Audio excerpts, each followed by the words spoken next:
बात करेंगे खबरों की। इंदौर के लालबाग में वेद लक्षणा गौ महोत्सव में मुरैना के दिलीप गोयल गाय के गोबर से बनी हुई भगवान गणेश और माता लक्ष्मी की मूर्तियां बेच रहे हैं। बता दें कि गाय को भारतीय संस्कृति में मां का दर्जा दिया गया है। गाय के गोबर में लक्ष्मी का निवास माना गया है। मुरैना के दिलीप गोयल अवधेशानंद गिरी और बाबा रामदेव को अपनी गोबर की मूर्तियां भेंट कर आशीर्वाद प्राप्त कर चुके हैं। इस बारे में जब उनसे बात की गई तो उन्होंने बताया क्या कुछ कहा, आइए सुनते हैं। पुराण में अग्नि पुराण में लक्ष्मी जी के वास के बारे में बताया गया है। गोबर में लक्ष्मी जी का वास है और ये अपनी धर्म संस्कृति से जुड़ा हुआ है। पर्यावरण को रक्षा करता है।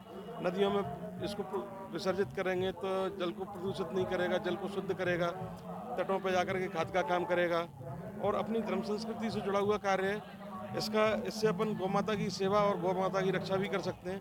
मैं इस मूर्ति के विक्रय से जो राशि प्राप्त होती है उसका 30% गौ सेवा में देता हूँ और 70% मूर्ति विक्रय की राशि का, लाभ का नहीं, विक्रय राशि का 70% में लड़कों की सैलरी वगैरह के लिए, आने जाने के खर्चे के लिए, 30% गौ सेवा गौ रक्षा में देता हूँ। और आने वाले समय में दीपावली आने वाली है तो उस समय पर कोई लक्ष्मी गणेश जी की पूजा करेगा। लक्ष्मी जी का वास गोबर में बताया गया है, तो अगर लक्ष्मी जी की पूजा गोबर से बनी लक्ष्मी जी की पूजा करेगा तो उसकी मनोकामना जल्दी पूर्ण होगी।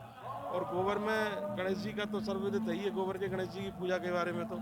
और अभी जो पर्यावरण प्रदूषित होता है, पीओपी को लेकर के, प्लास्टिक को लेकर के हम लोग चिंतित हैं। इसमें ना तो अपनी धर्म संस्कृति की रक्षा हो रही है, ना पर्यावरण की रक्षा हो रही है और ना इनसे पूजा करने वाले को किसी प्रकार का कोई लाभ मिल रहा है। लेकिन गोबर की मूर्ति की पूजा करेंगे तो उनको लाभ भी होगा, आध्यात्मिक लाभ पहुँचेगा, अपनी धर्म संस्कृति का बचाव होगा, पर्यावरण की दृष्टि से सुरक्षित हैं और धर्म की दृष्टि से तो बहुत ही ज़्यादा पवित्र और शुद्ध है। ये प्रेरणा आपको कैसे मिली? जी, मैं बचपन से ही बनाता था मूर्तियाँ, लेकिन एक बार हमारे घर पे गोवर्धन जी की पूजा हुई तो मैंने गोवर्धन जी की मूर्ति बनाई थी। फिर मैंने वो मूर्ति स्वामी अवधेशानंद जी को भेंट की तो उन्होंने मुझे आशीर्वाद दिया कि ऐसी काम को करो। फिर ऐसे ही मैं करता रहा। मैंने इलाहाबाद कुंभ में जाकर के लोगों को बताया कि गोबर से मूर्तियाँ बन सकती हैं और बनती हैं। फिर सिंहस्थ में भी आया, मुझे विश्वकर्मा अवार्ड भी मिला हुआ है मध्य प्रदेश शासन की तरफ से। और फिर मैं पथमेड़ा महाराज जी से मिला, उन्होंने मुझे प्रेरणा दी कि आप ये सांचे इसके डेवलप करो तब आप इसको घर घर तक पहुंचा पाओगे। तो उनकी प्रेरणा से मैंने सांचों का काम शुरू किया और सांचे डेवलप किए और यहाँ तक पहुँचा हूँ। आज मुझे इस कार्य को करते हुए लगभग 15 से 20 साल हो गए।